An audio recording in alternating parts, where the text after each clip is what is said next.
दर्शन तुकारे कि काहे लगलो है तना सवारे। और ये गाना हम 3 साल पहले गाए थे, शायद ही 4था साल भी लग गए। और नए नए इंस्टाग्राम धीरे धीरे धीरे धीरे पकड़त रहे, अब तो इंस्टा का ही जमाना आ गया है। साली कहो करे कि रील बने मंदिर के जीजा आज वीडियो बना बुलेट बाजे जाओ बुलेट बाजे जाओ बुलेट बाजे जाओ बुलेट बाजे जाओ ले चले घुमावे बुलेट बाजे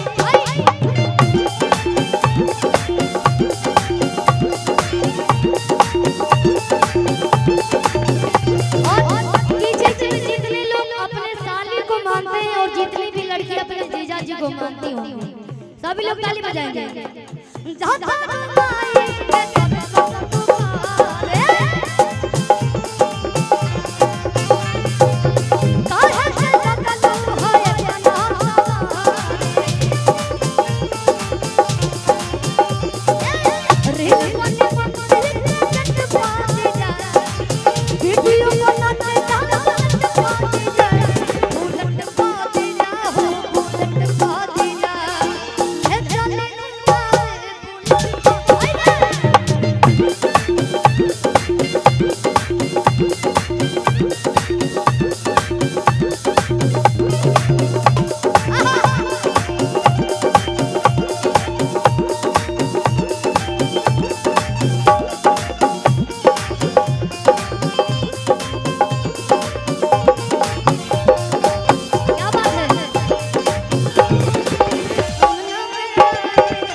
लड़कियां जो है 2-4 आई हुई एक बार मंच पे आ जाइए।